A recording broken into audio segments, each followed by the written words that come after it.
Boa noite. Neste Câmera 9 especial, nós vamos contar a história de um homem. Um homem que escreveu livros e deixou uma obra muito sólida. E essa obra continua até hoje. Esse homem construiu tudo isso aqui nessa região. Mais precisamente, na cidade de Matão, e começou a escrever essa história na passagem do século.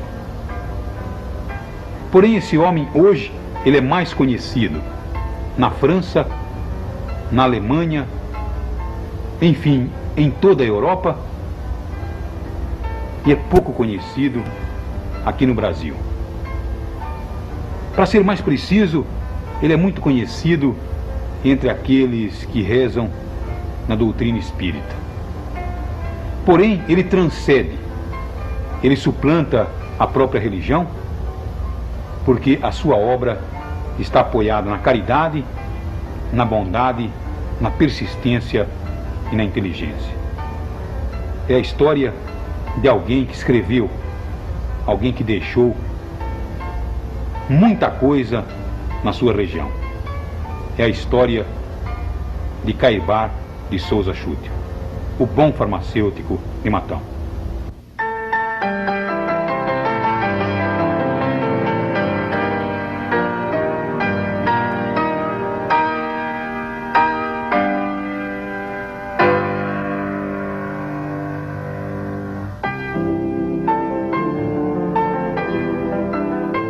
Era o dia 20 de março de 1938.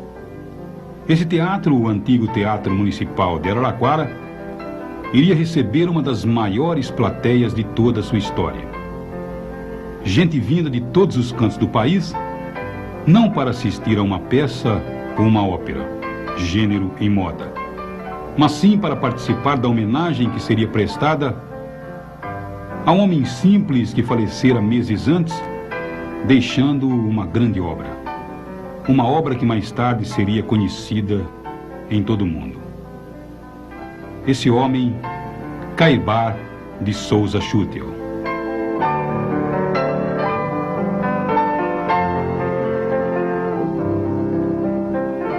A história de Cairbar é um exemplo de bondade e principalmente de amor ao próximo. Ele soube, com toda a humildade, praticar uma das maiores riquezas que o ser humano pode desfrutar: a caridade. As páginas mais importantes da história do seu Schuttel foram escritas aqui em Matão. Matão, que naquela época era apenas uma vila bem diferente dessa pujança de hoje. E o próprio Schuttel, vejam, ao desembarcar em Matão, disse: Matão. Uma cidadezinha cercada por densa mata, vigiada por cobras, onças e macacos.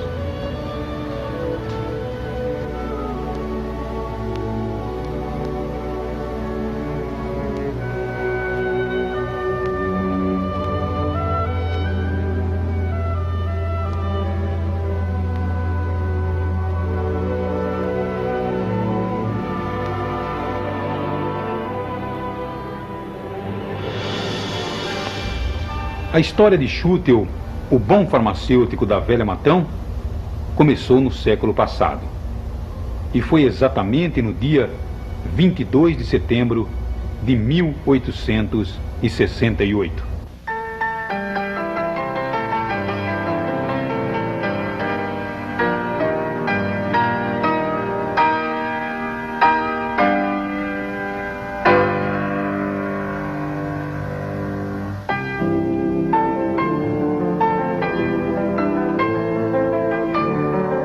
Foi neste 22 de setembro de 1868 que nasceu Cairbar de Souza Schuttel. Filho de Dona Rita e Antero de Souza. E o Rio de Janeiro dessa época era assim, cheio de vida, cheio de movimento. A boemia explodia e os cassinos e boates estavam sempre repletas. Era a capital das luzes, a cidade com que todos sonhavam. O pai de Caibar, seu Antero, era um homem bom, mas ele acabou se tornando assim um inveterado jogador, porque o Rio de Janeiro propiciava isso na época, e ele praticamente perdeu tudo que tinha. Não só ele, como a grande maioria das pessoas mais abastadas do antigo Rio de Janeiro, que era envolvido por esse clima que a cidade oferecia na época.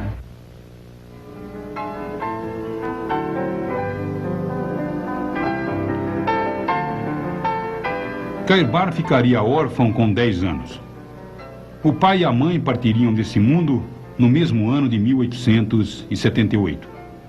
O pequeno Schutel foi morar com os avós. Dr. Henrique Schutel, o avô, era um homem rico, porém muito enérgico. Insatisfeito com o colégio, onde foi matriculado e com a rigidez do avô, o menino Caibar se emprega em uma farmácia. É verdade. O mundo perdia um estudante insatisfeito. Descontente estava com o Colégio Dom Pedro II, muito embora era um dos melhores daquela época. Mas Caibar se empregava como aprendiz de farmácia e estava muito entusiasmado. E isso o mundo ganhou. Sabe, era como se o destino estivesse preparando Caibar para a sua obra. Porque foi através das ciências humanas, ligado à farmácia, que Caibar pôde melhor se preparar para a sua grande obra.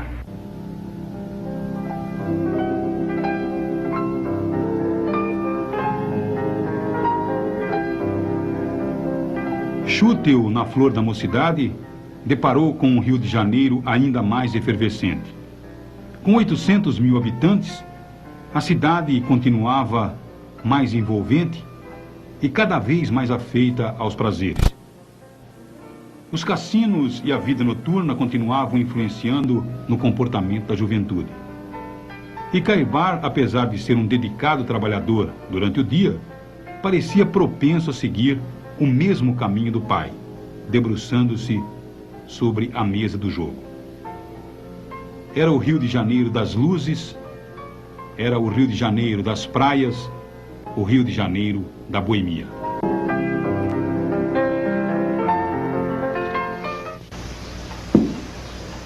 Eu me lembro bem daquela época. Eu era um garotão à procura de emoção, de aventura. Trabalhava o dia todo e à noite não dormia. Ora, com isso meu organismo foi ficando debilitado. Quando o médico me deu um notícia, uma tuberculose de terra. Era uma doença temida, mortal. E eu acabei escutando o conselho do médico.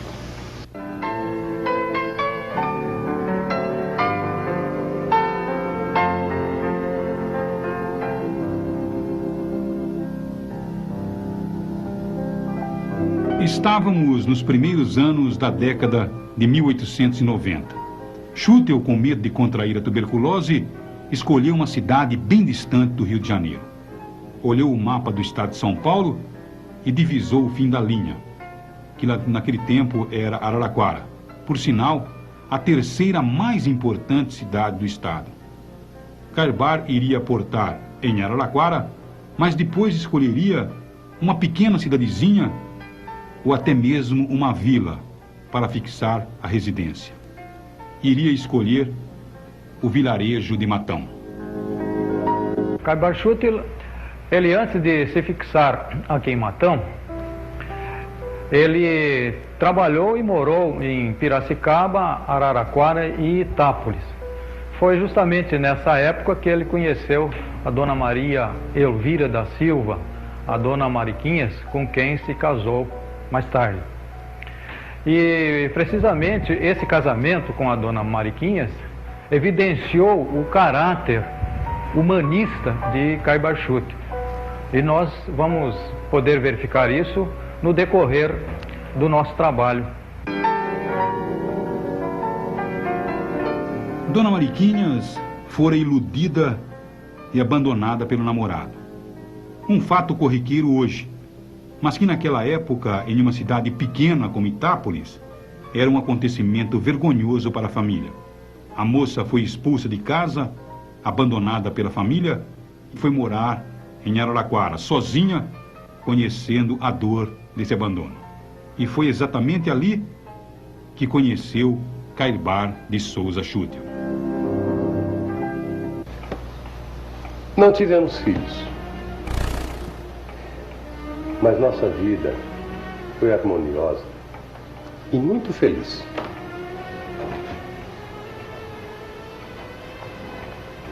Nos primeiros tempos, vivemos maritalmente.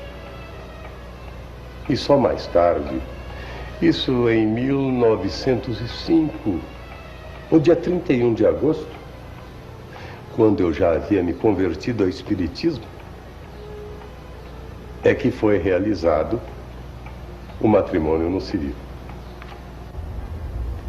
Quando chegou aqui na região, Schuttel começou a trabalhar em uma farmácia. E essa farmácia ficava exatamente onde hoje fica a Farmácia Raia, no centro de Araraquara, na rua 9 de Julho, esquina da Avenida São Paulo. Mas a história do velho Schuttel continua. A seguir, você vai ver aspectos da vida desse homem que fazia da caridade a sua prioridade de vida. Como era Matão, onde Schuttel desembarcou? Era uma célula encravada no meio do sertão árido. Mas ninguém melhor do que o próprio Schuttel poderia transmitir aquilo que viu quando chegou. E foi assim que ele escreveu. Foi assim que ele encontrou Matão no começo do século. O nome de Matão era plenamente justificável. Era o início do século e o vilarejo parecia guardado pelas frondosas árvores e pelos bichos selvagens que habitavam seus arredores. Era uma imensidão virgem que dava medo. Foi preciso sacudir a fisionomia da terra com machadeiros broncos e valentes, derribando e fazendo estrondar no seio da floresta abrupta árvores e mais árvores, para que no dia 25 de março de 1895 fosse levantado o cruzeiro no coração do patrimônio, simbolizando o triunfo da vila do Senhor Bom Jesus das Palmeiras do Matão.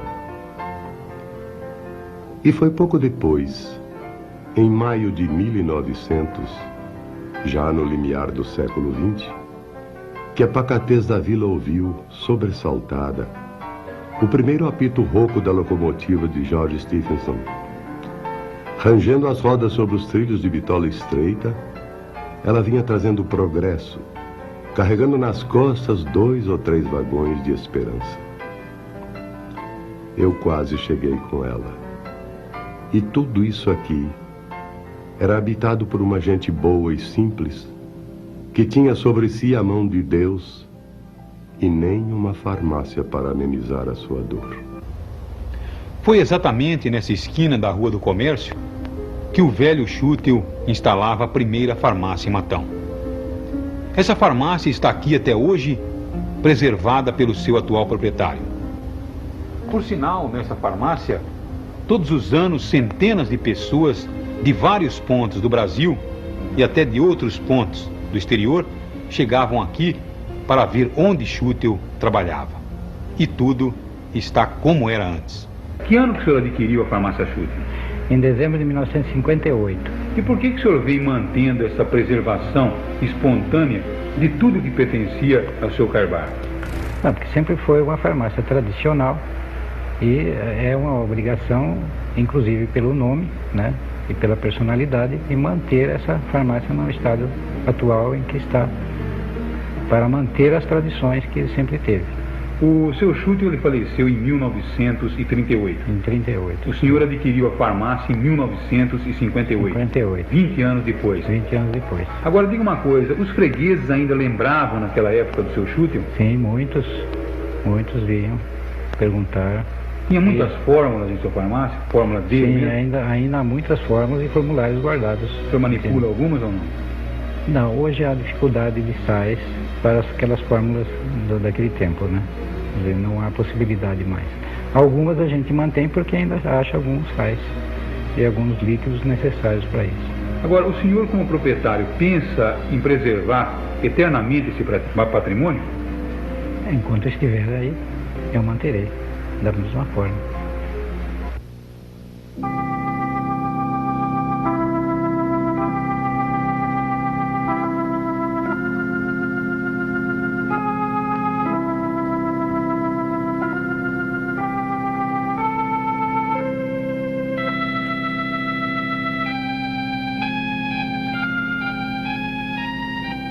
Foi nessa modesta farmácia de Schuttel onde começou todo o trabalho baseado na caridade. No meio do sertão, o médico era raridade. Por isso, o farmacêutico não só fazia as vezes do médico, como também era o conselheiro da família em muitos assuntos importantes. Schuttel atendia a todos com a mesma atenção e visitava doentes nas fazendas, nas colônias e vilarejos.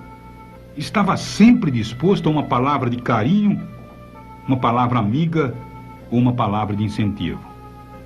Schuttel adorava as crianças e para elas reservava sempre um afago carinhoso e um sorriso. Mas em nenhum momento Schuttel se afastava da sua postura carismática e do seu terno de linho branco. A conversão de seu Schuttel ao espiritismo aconteceu nesse período em que ele iniciava com a farmácia. Seu Schuttel começou a sonhar frequentemente com os pais que já não estavam mais nesse mundo, quando foi assolado por muitas perguntas chaves. Afinal, dizia ele, meus pais que tiveram pouca oportunidade de convivência com os filhos, será que isso é justo? É normal? Para chegar à conclusão da imortalidade da alma, foram muitos meses de estudo, muitos meses de pesquisa e experiência. E não parou mais. Por todo o resto da sua passagem pela Terra, Schuttel se dedicou aos estudos, às experiências. E o mais importante, em nenhum momento se afastou da sua principal característica, a caridade e a fraternidade. E essas virtudes, ainda hoje, são testemunhadas por aqueles que tiveram a oportunidade de conviver ao lado do velho Schuttel. Eu conheci ele porque a minha mãe me levava lá para tomar injeção. Eu era muito anêmico, então ali estava cheio de criança e adulto. E ele nunca queria cobrar nada, porque ele tinha recurso, compreende? Ele era um homem, eu sei que a farmácia dele não era dele, era do povo. Ele mais trabalhava assim de graça do que cobrava. Viu? Contam os historiadores da cidade fatos que realmente demonstram o espírito evoluído e também impetuoso do seu Schuttel. Uma das histórias que impressionam, entre tantas, é aquela que acabou por fazer Cairbar de Souza Schuttel ser conhecido como o pai dos pobres de Matão. Bem, as histórias são muitas. Esta é realmente marcante. Sempre havia alguém batendo à sua porta pedindo alguma coisa. Alimento, roupa, remédio. E seu Schuttel atendia a todos. Quando não era ele, era a dona Mariquinhas quem fazia a caridade. Para melhor atender a essas pessoas, seu Schuttel mandou construir no fundo de sua casa uma grande mesa, onde diariamente atendia 15 a 16 pessoas com alimentação. E estava lá escrito na frente da farmácia dele, amante da pobreza, e era mesmo. Era amante da pobreza. Eu sou testemunha disso.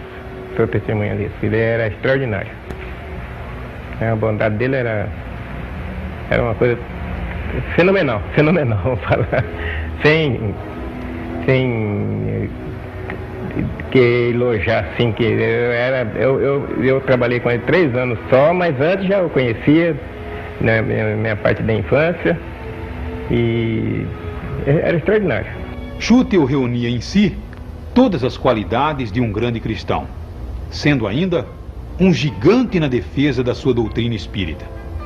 Seria capaz de entregar a sua vida, claro, se preciso fosse.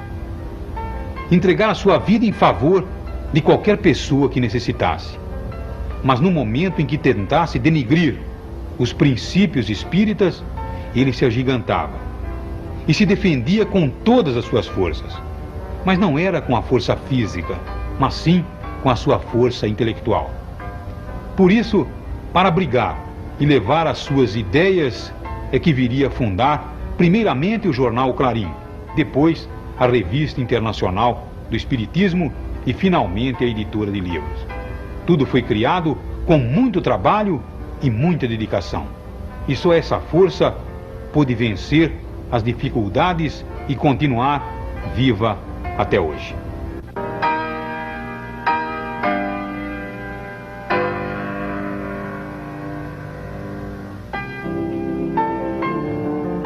Hoje a editora de O Clarim é uma das mais renomadas editoras espíritas de todo o Brasil. Seu parque gráfico não possui nenhuma ostentação. Porém, modernizou-se com o tempo, acompanhou a evolução, adquirindo máquinas modernas que possibilitam a rapidez exigida pelo mercado.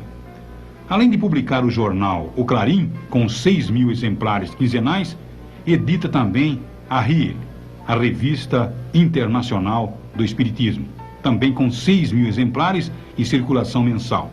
A editora O Clarim possui ainda direitos sobre 67 obras espíritas, incluindo, entre elas, todos os escritos deixados por Cairbar de Souza Schutel. Atualmente, a Revista Internacional do Espiritismo era distribuída em quantos países? 19 países. Ásia, África, Europa, América do Sul, América Central e América do Norte. A editora tem direitos sobre 67 títulos, seu Carlos. Anualmente, quantos livros são colocados no mercado? Em torno de 180.000 livros e mais 200.000 mensagens mensais. Agora, em quantos idiomas os livros de Cairbar já foram lançados? Em português e castelhano. Agora, a editora, hoje, ela sobrevive com seus próprios recursos?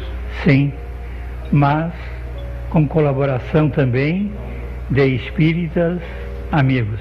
Agora, quando o Schutel fundou a editora para lançar o jornal O Clarim, os tempos eram difíceis.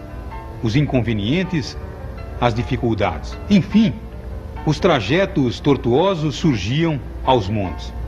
Mas só alguém com muita força de vontade e visão, como Schutel, poderia impulsioná-la, passando por cima de todos os obstáculos. Foi aqui, nesta mesma casa, preservada até hoje, onde Cairbar residia, que foi instalada a redação e oficinas de O Clarim.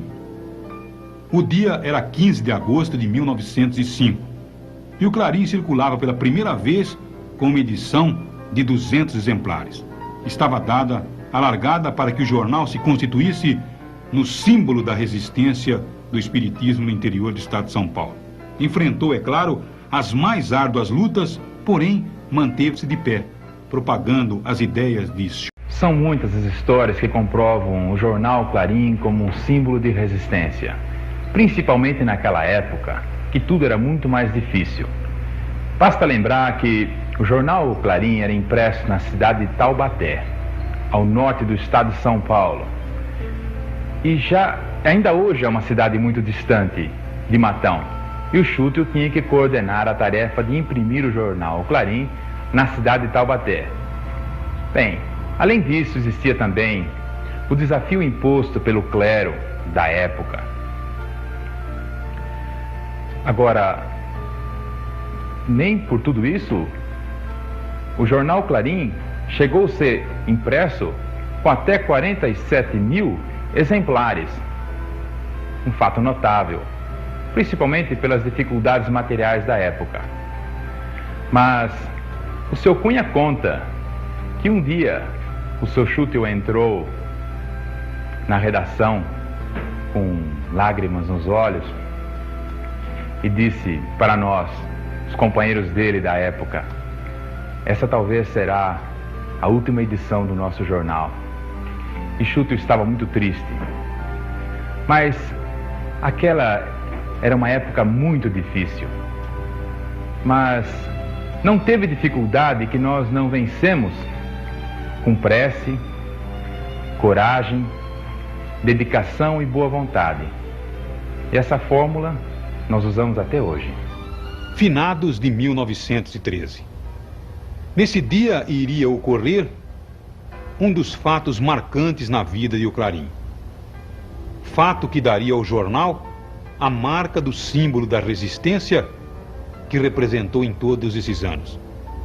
Fato que comprova a agilidade e força do pequeno jornal que percorria o Brasil distante, cortando estradas esburacadas, levando os ideais de Souza Schuttel. Neste ano de 1913, O Clarim circularia em finados com uma edição batendo todos os recordes, 40 mil exemplares.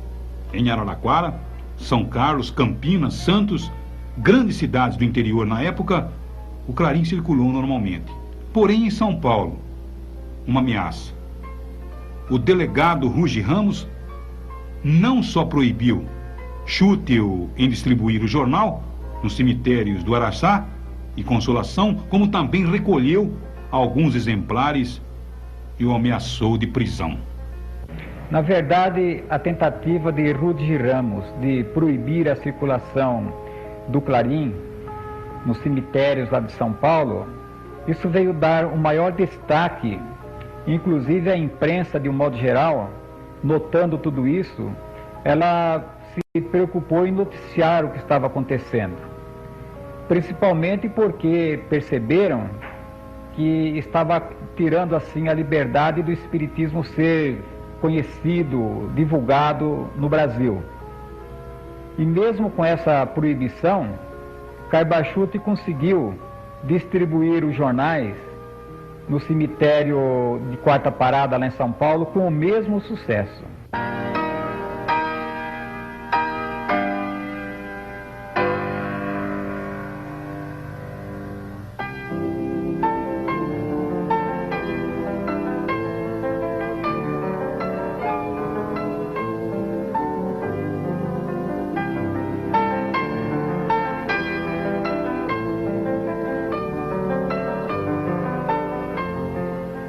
Lá pelos idos de 1937, surgiu em São Paulo, capital, um grupo denominado Ação Espírita Paulista. O grupo possuía interesses políticos, claro, para também poder contar com o apoio dos políticos fortes e influentes da época.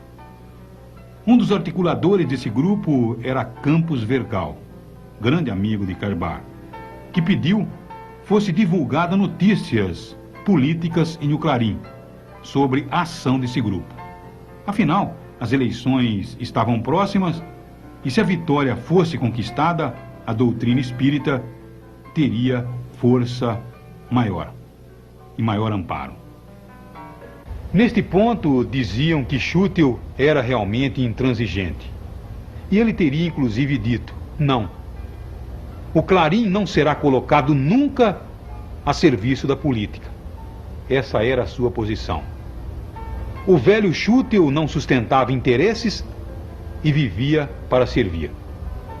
E tem um outro fato marcante que envolve a política.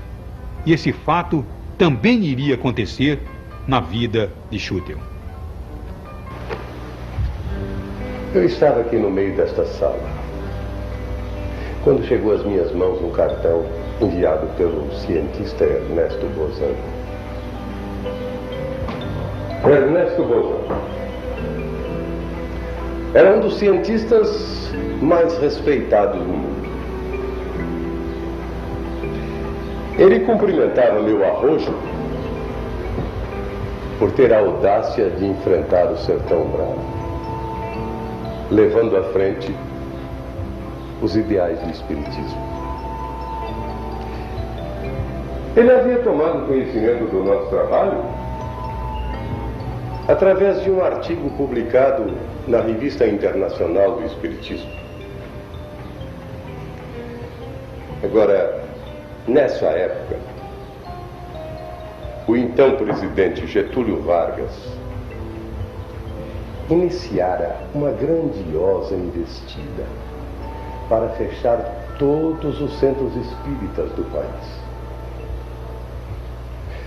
Aí, só me restava uma única alternativa: enviar a ele o cartão que eu recebera de Bozano.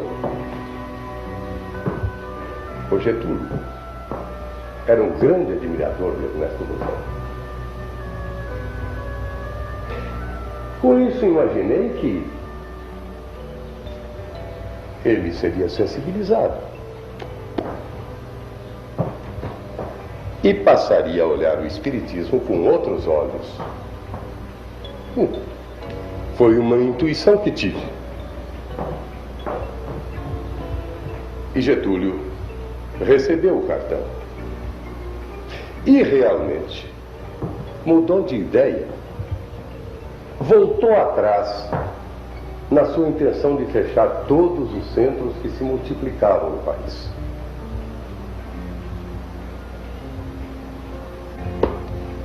E Getúlio teria dito, ao ler o cartão, se Ernesto Bozano, um homem respeitado no mundo inteiro, um estudioso, um sábio,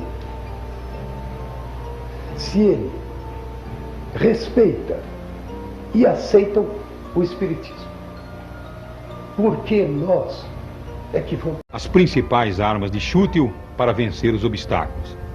Ninguém mais do que ele acreditou que poderia emancipar Matão, dar condições para o seu povo trabalhar e abrir espaço para que a cidade viesse a se constituir nessa potência de hoje.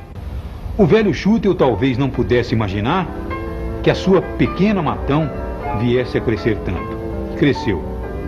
Cresceu talvez impulsionada pelos fluidos positivos da sua personalidade. Mas tudo foi através de muita luta.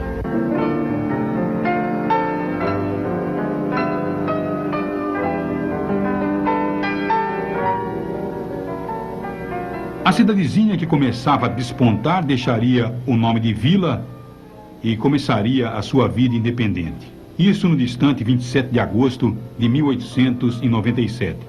E Schüttel seria um dos mais bravos articuladores para a sua emancipação, tanto que seria ele indicado para assumir o importante cargo de intendente. Foi Schüttel, na verdade, o primeiro prefeito de Matão. Na verdade, Cairbar era assim. Teria participado de tudo ou quase tudo que se fazia para o benefício da cidade e da sua população. Foi um dos fundadores do Hospital de Caridade, foi um dos fundadores da Associação Comercial e Industrial de Matão, e ainda mais, chegou a ser presidente da Sociedade São Vicente de Paulo, uma entidade católica. Política não. Esse era realmente o princípio de Schüttel. Ele foi o seu primeiro prefeito, o primeiro prefeito de Matão, porque tinha certeza que a cidade precisava da força do seu impulso e do seu talento. Porém, foi só. Ele estava muito mais preocupado em levar o verdadeiro sentido da religião. E por isso, tinha uma posição bem definida sobre esse assunto. A religião não pode ser uma manifestação a serviço de cultos ou dogmas de qualquer igreja. A religião não é monopólio de determinado povo, de determinada raça. A religião é um apelo, é um chamamento à razão, ao sentimento, e conduz os espíritos a destinos imortais.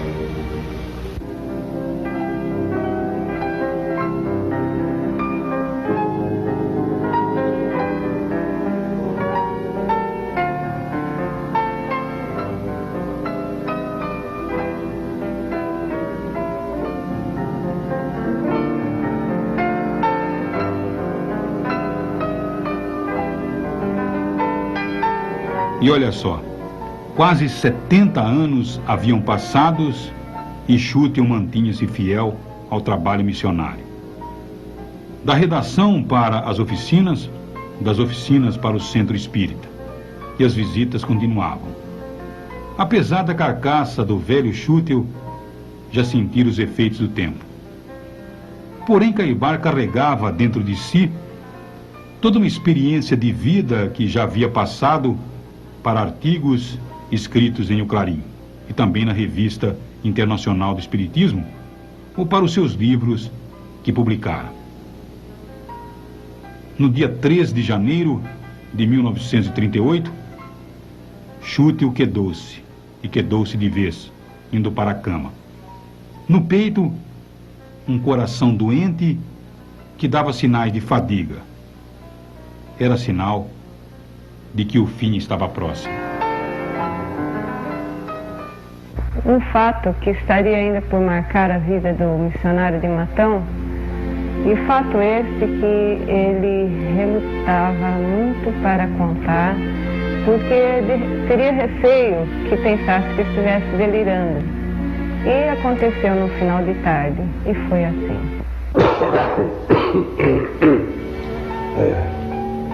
Toninha, minha filha, me desculpe, mas você não sabe o que está se passando na minha alma. O senhor não está bem? Não, pelo contrário. Pelo contrário. Você não pode imaginar a alegria que eu sinto neste momento. Antônio, eu estava aqui relutando se me abria com você ou guardava tudo para mim. Mas a você, amiga de tantos e tantos anos, eu não poderia me furtar a contar. Antoninha, eu vi Jesus. Não fale nada para ninguém, mas eu vi Jesus e Ele me consolou. Eu não quero que ninguém saiba, porque eu tenho consciência de que não fiz nada para merecer tanta graça. Mas o fato é que Ele me apareceu.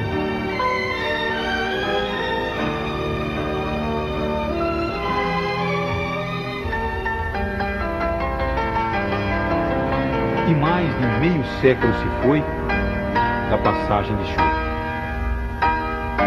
Ele, mais do que ninguém, está provando agora que a vida não termina. Ela continua e germina, produzindo os frutos da semente que lançamos. E a semente de Schüttel foi essa, através dos livros, dos jornais e das revistas. Ele transmitiu assim todo o conhecimento que adquiriu. E o seu ideal continua vivo, muito vivo. Boa noite. E o busto do Schüttel que está aí no jardim, ali, eu passo de chapéu e eu tiro o chapéu para ele, porque ele merece. Ele devia ter uma estátua gigantesca aí, pelo valor desse homem.